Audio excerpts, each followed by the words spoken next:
Kathy worked for 23 years with the Arizona Department of Water Resources, and she has served on 10 National Academy panels. Kathy has an MLA from UC Berkeley, and we're so happy to have you here today to talk about the Colorado River. So thank you so much, Kathy.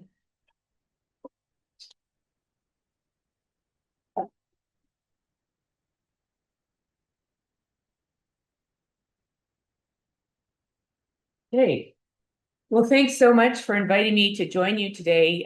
As you heard, I actually have a degree in landscape architecture, which is a little known fact since that's not the thing I do on a daily basis, but it did set me up for this very long and broad career that I've had. So I'm very happy to be back here and say hi to you all. So I was very happy to be invited to talk about the Colorado River as well, because honestly, nobody's asked me to talk about the Colorado River for quite a while. I do talk about climate change, I talk about water management a lot, but I'm very glad because actually I do have a few things to say, and I hope somebody who's out there is listening because I do feel like we need a few more ideas on how to manage this river, which has been having a pretty hard time. So, as many of you probably are aware, this river is working hard, serving 7 states and 2 countries, 4.5 million irrigated acres, many tribes. So it's kind of there's a big free for all of people grabbing all the water right now. And it's been a really tough thing trying to work out the management of this river over the last 25 years or so, things have gotten pretty crazy. Obviously, climate change and drought have made a big difference in terms of affecting the flows of the river. But from my perspective, the fact that we're sort of nearing a brink on the river means we really have an opportunity to think more broadly about how to restructure the water management system. And obviously, it's very easy for me to say that because I'm not actually one of the negotiators. And when you look at something like this from the outside, it seems much easier to find a solution than when you're one of the people embroiled in the process. So I have absolute sympathy for all the people who are engaged in trying to manage this river right now. But I am at the end of this talk going to provide a suggestion just in case somebody in the ether is paying attention. So just to provide a little bit of context here. I see. I did say I was going to talk about this river in the context of Arizona's water management system. And many of you, I'm sure, are aware that one of the significant components of the Arizona Groundwater Management Act is getting the colored blobs in the state to stop overdrafting the groundwater. And one of the main ways that we have been working on doing that is bringing more Colorado River water into the central parts of the state to offset groundwater mining. Obviously, conservation's played a major role as well, but that we are largely dependent on the Colorado River to give us a renewable supply of water. You've probably also read that the Central Arizona Project, which is the canal that comes from the river all the way to Tucson, has the lowest priority for water rights on the Colorado River, which is not a convenient place to be when your water management system depends so significantly on that supply. And the two institutions that have been doing a lot of banking of water underground to try to sort of get us over, and we knew this was going to happen, that there'd be shortages. There's the Central Arizona Groundwater Replenishment District and the Arizona Water Banking Authority. Both of these entities historically have depended on excess CAP water, of which there is none right now. And so that what this means is those entities will have to find supplies that are significantly more expensive. Around 40% of Arizona's water comes from the Colorado. That's the CAP and the on-river water uses. So it is a pretty significant component of our process. Just for a little more context, and I'll stop showing you the water basin maps shortly and get into what I'm actually going to talk to you about. First, it's important to know that not all the water that is in the river is being used inside the watershed. There are diversions in many places in both the upper basin and the lower basin. And possibly the most important thing to know is our problems are not just about climate change. They're about the fact that we have, on average, allocated roughly 2 million acre feet more water than is flowing in the river. So when you do that, as you might anticipate, the reservoirs start to decline when you're taking more water out than when you're putting what you're putting in. So it's kind of a normal math kind of thing. And that is on top of what's been going on with climate change. So we are in the worst drought in the gauged record. It started in around the year 2000. We've had a couple of good years, but mostly bad years. And I think it's pretty well known. The river no longer reaches the Gulf of California, so it's entirely allocated before it reaches that part of the world. So I just wanted to briefly show you the current Colorado River situation. So the upper basin states are Wyoming, Utah, and Colorado. As you can see, many of the reservoirs in the upper basin are actually pretty close to full right now, but Lake Powell, which is the regulatory lake that lets water out to the lower basin, is actually at less than a third, 29% of total volume. And then Lake Mead, which is the lake that we depend on for bringing water in through the CAP, is also below a third at 32%. So we're starting out this water year in a pretty bad place. And this is what the hydrograph looks like in terms of the inflows into Lake Powell, which is, as mentioned, that is the lake that is being used to deliver water to Lake Mead. What this last year in 2005 was the fifth lowest of the 62 years on record. The red is actually the lowest projected water level for next year. The black is the average and the green is the best, a maximum probable. So we have sort of seen a decline over time in the average flows, but a huge amount of variability, which is actually what the whole point of having these reservoirs was, to sort of even out all the variability. So that was the point, and it was smart to do that. But in fact, it's no longer enough. So since 2005, there's been concern about shortages on the river because of the big drought that started in 2002. So there are interim guidelines in place managing this river. The interim guidelines were intended to manage shortage and also coordinated operations of Lake Powell and Lake Mead. The whole point of this was to start managing shortage and to try to avoid getting the reservoir levels as low as they currently are. Obviously, it wasn't enough. So in the meantime, there's been this drought contingency planning activity, which involves some negotiated mandatory cuts to the lower basin in particular, and a number of conservation actions that are affecting both lower and upper, but primarily lower. As you've probably heard, the upper and lower basins are sort of at an impasse in the renegotiation of these guidelines. So they end in 2026, and we don't have anything, we don't have it to go forward. So we are kind of in a bind right now, we collectively, because we don't have a negotiated deal for how to manage the river starting now. So that's not the best situation. You don't want to be actually right up against the wall when you're doing your negotiating. But people are pretty entrenched in their positions.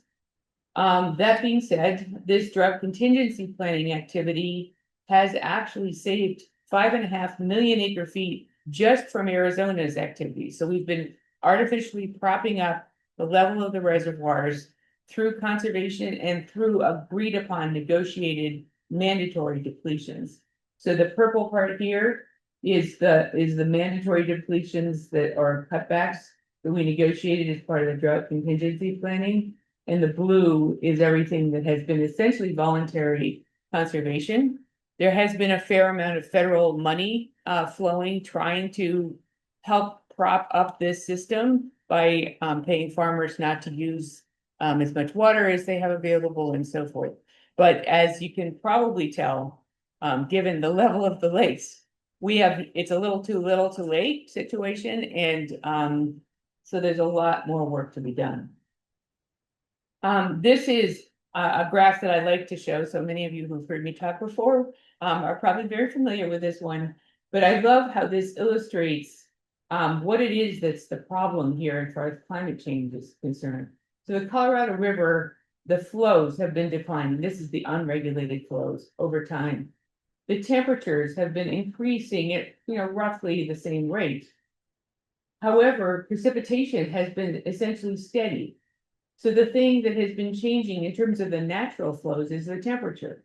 And I think that it's fair to say that no water managers or climatologists fully appreciated how much changes in temperature was going to affect flows in the river. So that's a really significant part of our problem. This is the hydrograph of Lake Powell and Lake Mead's water volume. On average, it has been declining all the way, well, I guess you could fairly say since 2000. But you could also say 1980, depending on how you want to look at it. This actually is the time when the lakes were filling this part here. So that's not showing water supply. So I want to talk a little bit about the background of some work that I've done called the Colorado River Conversations. We had several conferences related to building a science agenda to try to bolster the effort to do a more comprehensive and scientific job of managing the river. We had both funding from the NSF and two family foundations for the original science conversation. But then beyond that, the Walton Family Foundation provided us with a significant grant to do scenario planning workshops and an additional science conference. So it was a great opportunity to try to convene the people who are actually the people who are now trying to negotiate, to try to establish a foundation from which they could actually manage and do a better job of finding new solutions. So that was our intent. Obviously, it may not have been entirely successful. But a lot of the conversation had to do with system-based management, because an awful lot of what happens on the Colorado River is small incremental management efforts that don't add up to a broad understanding of, what fish habitat needs are and what tribal needs are and how the system really works from a hydrologic perspective, how many losses there are from the reservoirs, the whole sort of respecting the river idea, not really incorporated. So from my perspective, this whole conversation was an opportunity to sort of reframe this conversation, sort of thinking about, can we broaden the conversation to lay the groundwork for multiple problem-solving approaches, including not just climate change, but also the over-allocation problem, the fact that nobody's really paying enough attention to habitat or recreation issues, et cetera. I'm looking to see if we could link water and land use policies in a more meaningful way. And of course, there's so much complexity. The Salton Sea is a nasty tangle web all by itself. Managing the delta, which is an important ecosystem on the flyway, but also getting very little fresh water at this point. Tribal water rights, many of which are actually not resolved yet. So here we are in this over allocation situation in a drought, and we're not taking care of all the tribes to the degree we need to be. Endangered species and recreation really not sufficiently part of the plan. So we were really talking about how can we expand the table, the people who get to play this game, so that there are more voices heard without making the whole thing impossible because of how complex it is. I mean, the issues are so complicated, really seriously, mostly experts can truly play this game, but there needs to be a way for those of us who are regular people to be part of this conversation. And that's what I was trying to drive towards. And as you may have gathered from the fact that I haven't been giving many talks about this, I don't think this actually worked, but it was a great idea. So one of the sort of context pieces is that from an economic perspective and from a population perspective, the expectations of the American public are changing a lot over time. Tribes have become major players in part because some of them do have major water rights. And so they are actually needed at the table now. In addition to they should be there in the first place. Agricultural entities are not all the problem side of the equation. Many of them are actually deliberately supporting habitat and being part of these conservation activities. And so it's kind of caused a little shifting of all the way the players have historically been engaged in these processes. But from my perspective, the sort of overall impact of climate change is not this gradual decline in water availability. It's the extreme events that are what we really need to be concerned about. And that was actually the focus for our scenario planning activities. So clearly, if we are really well prepared for extreme events, the impacts are going to be far less than if we are surprised by the whole thing.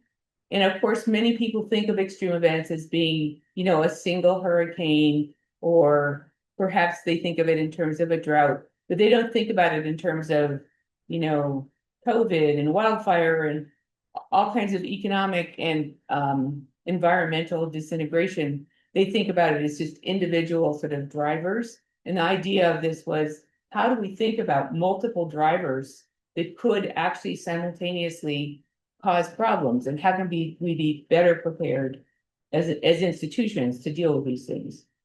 So we involved 30 different Colorado River Basin representatives. As I said, many of them actually were or are the people who are doing the negotiation. We talked about this black swan events idea, these events that might not have happened in the past, but clearly could happen in the future, where they're more extreme than what we've experienced in the past.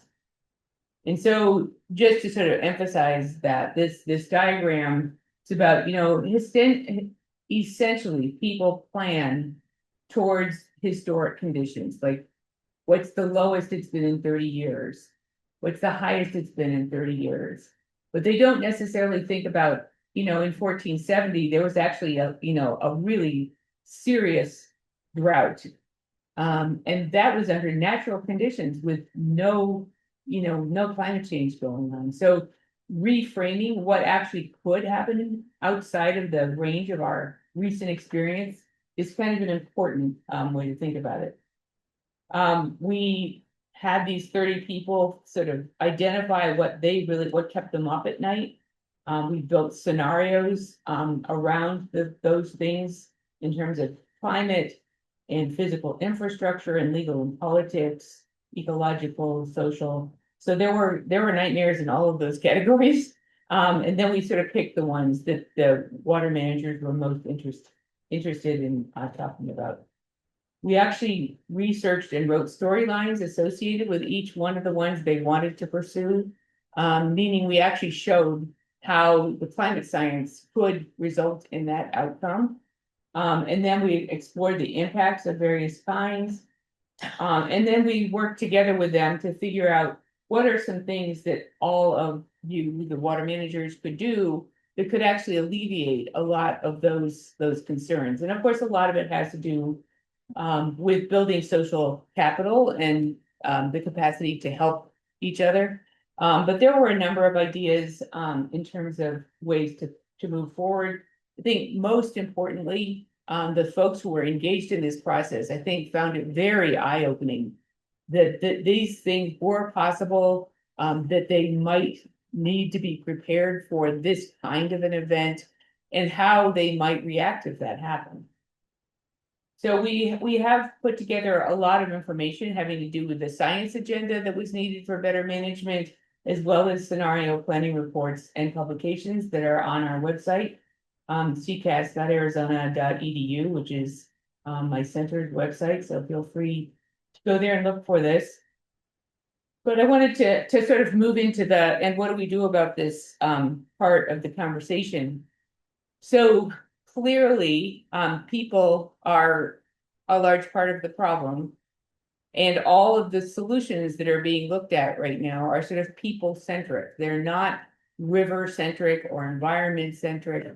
They're largely focused around, you know, the states vying for better position, or the tribes wanting to be more a part of the process. But in terms of thinking about the river as having a life of its own and having respect as a river, that kind of framing is not happening. And I think that if you were to sort of reframe the whole conversation around what's best for the river, or how can we possibly optimize our situation while also protecting at least some elements of the river, that would be kind of a nice switch. I was asked to be part of a book called Cornerstone at the Confluence, which was edited by Jason Robeson at the University of Wyoming. And I was privileged to work with Eric Kuhn, whom you probably haven't heard his name, but he's a major player. He is one of the people who continues to be cited in part of these conversations. He used to be part of the, I believe it's the Upper Colorado River Water Conservation District. Anyway, he and I worked on a chapter in this book where we sort of talked about how we got where we are and how we might be able to get to a better place. And so I just wanted to share with you the ideas we came up with in terms of actual changes in water management that could lead us to a better place.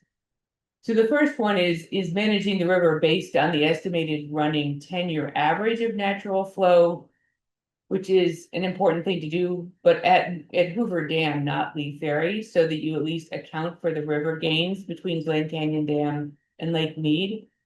Then basing the allocation of the water system, it would be based on an annual allocation that was varied with how much water is available in that 10-year running average. There would be, however, a minimum amount that all the entities would be guaranteed. So the maximum is not guaranteed, but the minimum is. We could pick any percentages that actually could be negotiated. But the US and Mexico would have to have their percentages of the allocation, and then the upper basin and the lower basin could have their percentages. These are roughly related to existing allocation volumes, because we do it as volumes, not percentages. But this is just a suggestion, a possibility of a way that we could allocate the water. But we would keep 15% for unperfected and unused tribal rights, for cultural and environmental uses, so that would be part of the base. So you'd have a significant component of base flows that are allocated by percentages, and a percentage of that actually becomes supporting the environment and tribal rights that have not been yet dealt with. And then everything above that becomes essentially water that you can bank in Hoover and Mead, and in other water banking approaches, including recharge. In this example, the basin's reservoirs could be used to re-regulate the difference between the average and the actual flow, because obviously each year, it won't be at the average flow each year. And as the river system supply drops, a market mechanism could be used to move water between sectors and regions, which is at this point quite difficult to do. And then states and agencies that needed additional water supplies could work through these banks and fund their ongoing operation. The advantage of this, of allocating water based on actual water, as opposed to this historic negotiation that has very little to do with reality, is that water users would wind up living within the water supply of the river and avoid these long-term reservoir declines. Obviously, there'd have to be big negotiations. There already are big negotiations. This would just be a different kind. The approach doesn't ensure certainty regarding maximum volumes, but it does guarantee minimum allocations. And then I think over time, this new regime based on actual flows could reduce stress in the system, because you wouldn't be over allocating it all the time. Now the transition between where you are right now and where we would need to be with this system could be phased in, so that you don't just drop off a cliff into a whole new management system, but actually phase it in over time. So why should we do this? If we keep on clinging to this old allocation system, which over allocates the river and doesn't acknowledge climate change, it will become harder and harder for the it will become harder and harder to actually manage the river because the pressure on those water supplies is increasing over time and the flows are decreasing. So essentially evaluating the nature of thresholds, like where is the cliff and how are we going to fall over it, is much better than just sort of waiting to see what happens and saying, I'm going to stick a Band-Aid on this and we're going to call it, we're going to call it conservation or we're going to call it mandatory reductions, but they're all temporary and not really focused on the big picture.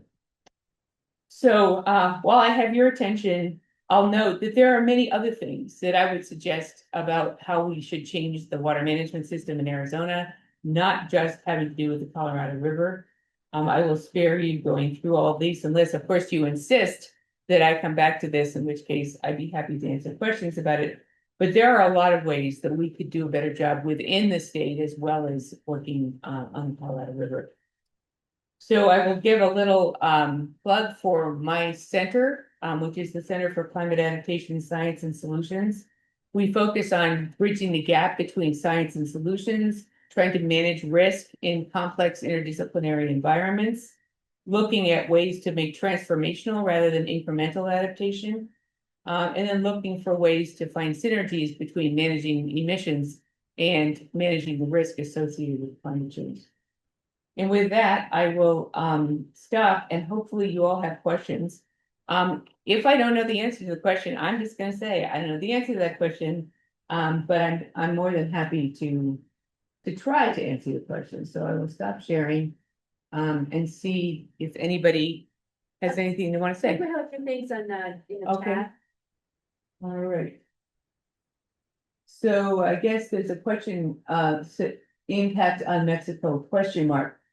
So Mexico has a 1.5 million acre foot allocation.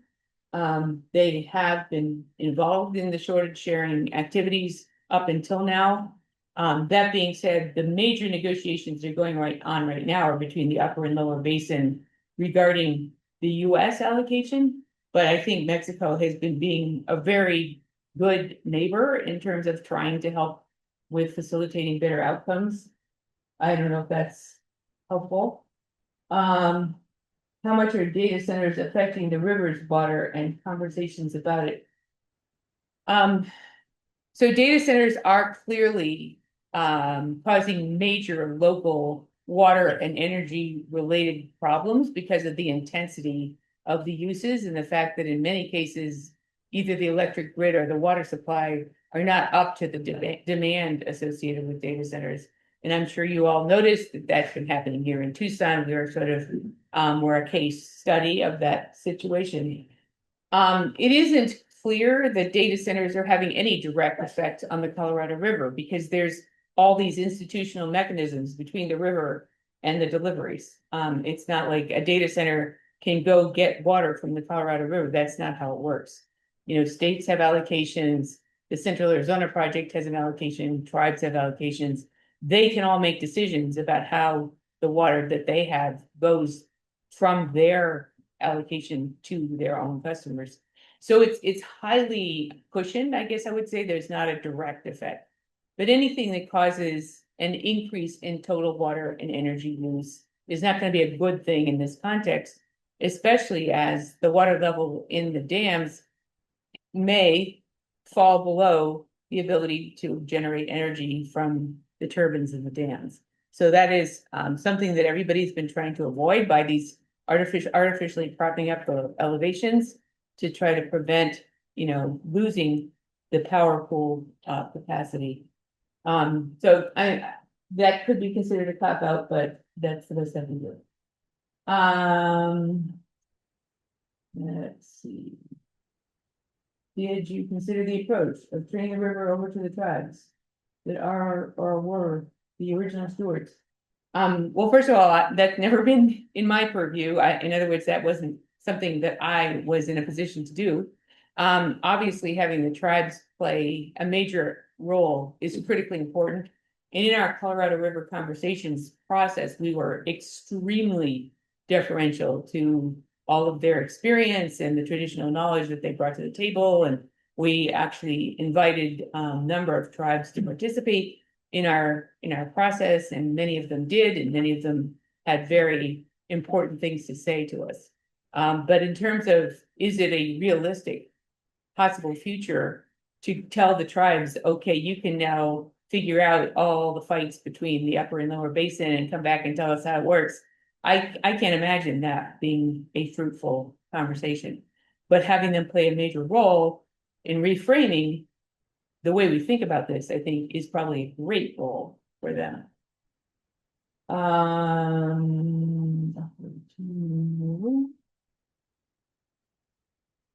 Are we exploring desalination partnerships with California or Mexico?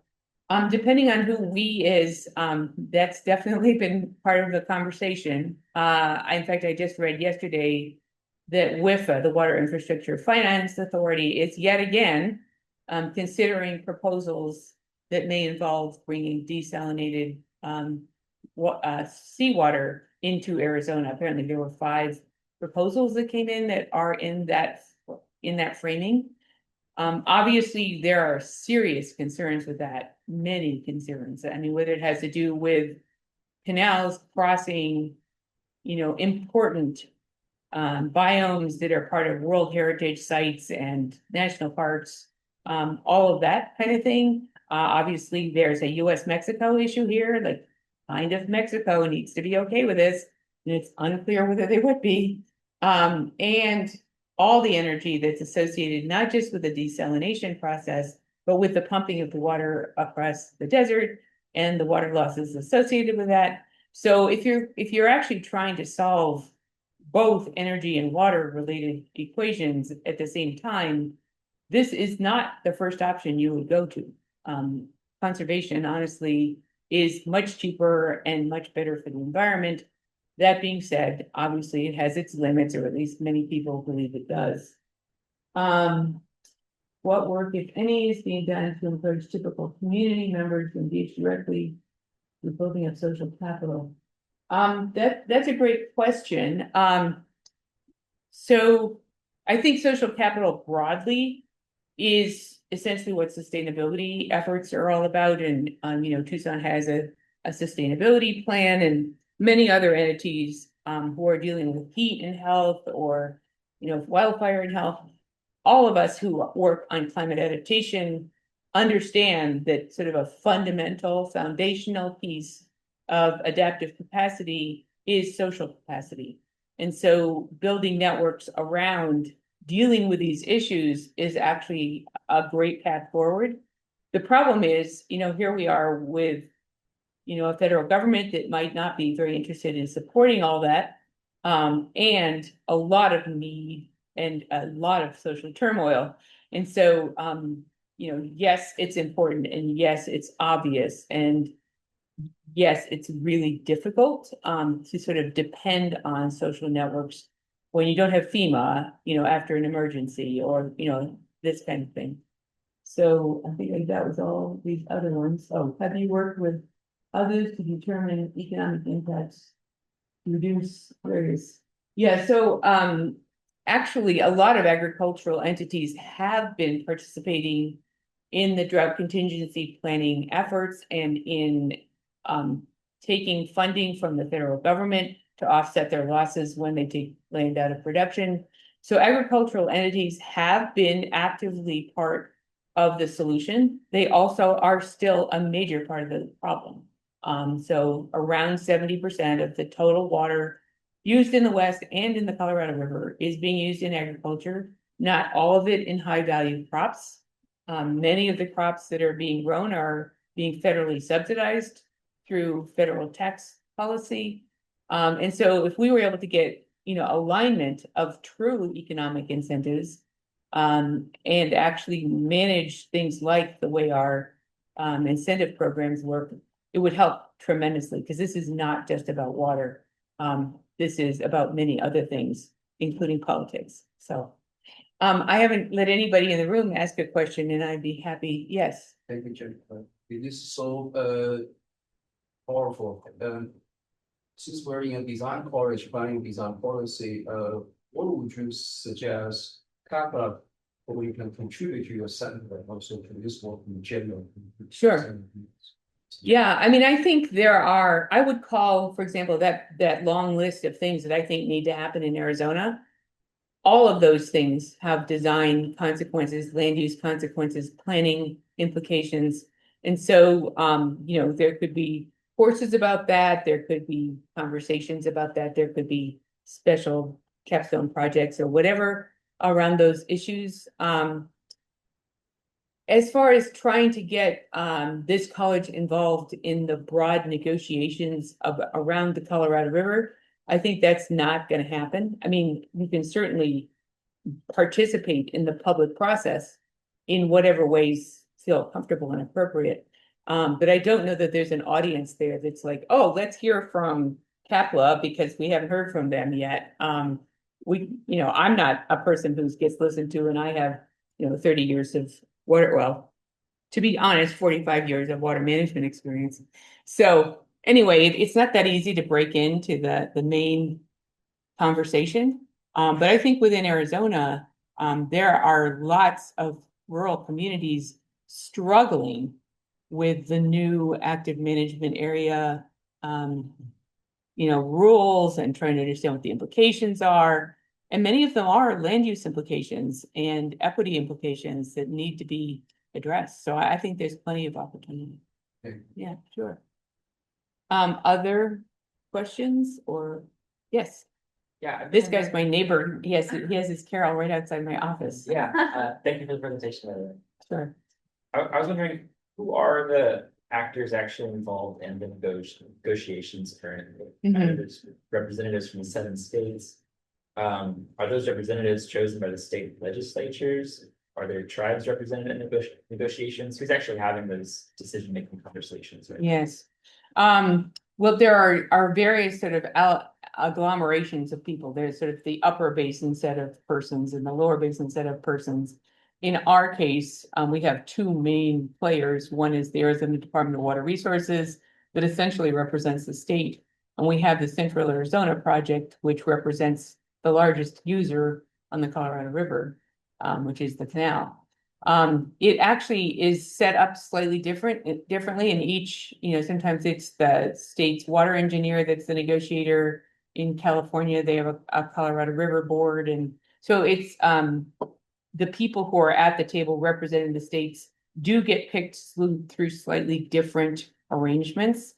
But often there's at least one state representative at these tables. And I'm unclear about the degree to which tribes are now playing a major role. I know, for example, the Salt River Indian community, RIC, they have a very large water right and have been playing a major and positive, role in dealing with a lot of all this. Are they in the major conversations about the upper basin versus lower basin? I really don't know. I'm actually going to the Colorado River Water Users Association meeting, which is the large, water buffalo feeding frenzy that happens once a year in Las Vegas. And I may have a better idea after I've gone there. There are other people who know way better than I do. Other things, let me see. I have a question. Yes, Kathy. yes. So you said the way forward is conservation. So what I kind didn't say that was the only way forward. the most important, maybe the most significant? So what would be examples of conservation that would be impactful? Yeah, I mean, I think what I'm really saying is the way forward is renegotiation of the Colorado River Compact, which in the ways that I described. So that's sort of a big framework. If you're talking about how can you reduce water demand, the way that is least energy damaging and maybe most efficient is conservation. So I'm not saying conservation is the only answer to this whole problem. I'm absolutely not saying that. But I am saying that in the longer term, if you consider both energy and water, and not just water, you will probably find that desalination is not as cost effective as a meaningful, long-term compensated conservation program. Other thoughts? Let's see if there's anything else in mind. A few questions online. Yeah. Considering the rapid rise of AI, what opportunities do you think we can leverage to achieve the objectives? So, I mean, AI does a great job of, integrating data, and I think in many cases, there are science questions associated with all of this, that it's very helpful to have that kind of capacity to manage enormous quantities of data. So already we are seeing improved understanding, for example, of snowpack water loss through evapotranspiration, in part because of all kinds of remote sensing and AI kinds of applications. But can AI figure out how to get people to behave? I don't think so. And so, I don't think in the long run that AI is going to really be a way out of this problem. Let me see if there's something. You have a few questions about that one. Okay. Okay, given the increasing emphasis on decentralized water solutions, do you see opportunities for state or municipal governments to implement incentive programs or stormwater? Yes. So interesting that question is being asked, because the biggest project that I am working on, as opposed to this, which I'm not, is something called the Arizona Tri-University Recharge and Water Supply Enhancement Project. And we are systematically going through all the possible ways of capturing stormwater, floodwater, snowpack that is being lost currently into the atmosphere. More than 95% of the water that falls on the land in Arizona evaporates. And so if you're able to capture even a small percentage of it and get it underground for recharge or whatever, that would be a big win. And so we've been working on this with 35 people over 3 universities over the last 3 years, and we're about to be, sharing the outcomes of that work. So I do think that there are decentralized solutions that are potentially available. Maybe they're not in the volumes that people would hope for. But for example, we estimated that I think it was over a 5-year period, 100,000 acre feet of water was recharged in Maricopa County through their storm drains. They have wells that are used dry wells that are used to capture stormwater. And I had never understood the volumes of water that could possibly be collected that way. And so if we're right, and it's been published, so maybe we are, that's a big deal. So there are definitely opportunities, and that's what this project's all about. We'll have a draft ready in the next few months, and it will be available for public review by the end of this spring. Did you have a question? Yeah, thank you also. Yeah, thank you again for the really wonderful and timely thought. Although it rained this morning, so maybe. Yeah, I know. So it's over. Yeah. No problem. I guess I'd be curious, like in the disaster planning that you talked about, was part of the conversation to think about like how some of these disasters might reframe sort of the political negotiations around water allocation? So obviously like another sustained drought outside of just like climate caused drought might be one obvious example, but kind of other large events that might push the kind of politics or the thinking about these things in a different direction. Well, everyone I've always worked with believes that evidence that people can see in front of their eyes actually makes a difference. And yet here we are in the 25th year of the biggest drought that has existed since well before we started monitoring the Colorado River. And we are up against the deadline where the past guidelines are actually they're not going to be in place anymore. So what do you want in the way of like a demonstration that things aren't working out too well? I think many of us who work on climate issues have thought for years that, okay, this thing is going to do it, and people are going to be ready to make changes because they understand. the science and they believe the scientists. You would not believe how many people are affected by the billion-dollar events, of which there have been on average 20 even the last 10 years or so. How many billion-dollar events do you need before you're going to realize that climate impacts are a problem? If you don't have FEMA, maybe it'll be even more obvious. But I wish I could say that, yeah, but I can't. So anyway. Thank you. Kathy, there was an yes. interesting question just about, Okay. this one, if you have, you can just scroll up. a little Okay, bit, sure. Yeah, Mhm. keep scrolling up, Okay, um, how you would work with CAGRT, that one? no, there was another one, if you Hmm. go up. There's a lot of questions that we have, but this one, yeah, from Brandon, Okay. yeah. Yes. This idea of legal personhood status for the river is actually one of the fundamental sort of premises that we walked in with, not necessarily personhood, but literally at the beginning of all these conversations, we actually had essentially a music and art piece that was about trying to center people in the value of the river itself. I read just last week that the Colorado River Indian tribes have established personhood status for the Colorado River. I don't know how that affects anyone else, but at least that's a statement.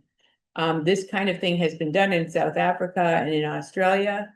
The idea is, if, for example, we can call a corporation a person, which apparently we can, why can't we call a river a person? And treat the river with respect. So I'm all in favor, but I don't know how impactful Brit's efforts are gonna be. I'm involved in a project related to that, and I'm hopeful, but no, I'm not holding my breath.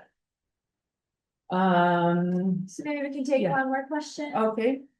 So this one's about how would I work with CAGRD,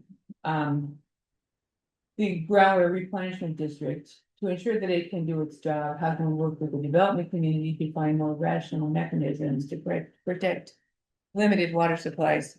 So the CAGRD was created in order to support the Arizona Assured Water Supply Program, which is a program which requires that you have 100 years of supply before you can put in a new subdivision.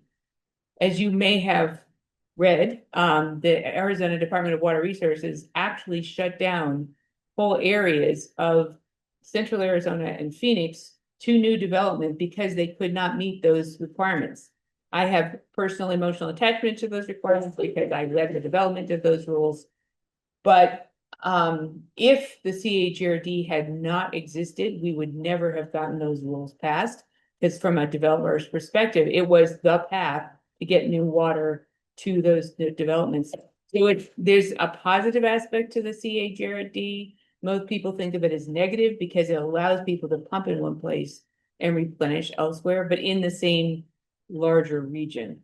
So an easy way to fix this is just to change the standards for recovery so that you can't recover in areas where the water levels are dropping. Right now, there's some limitation on that, but not as much as there could be. That would fix much of this, and I don't understand why it's so hard. But like I said, I'm not the one in the middle of all this anymore, and so it looks really easy to me. Anyway, just kidding. None of this is easy. Anyway, thank you for listening, and let's go fix it all. Thank you, Kathy.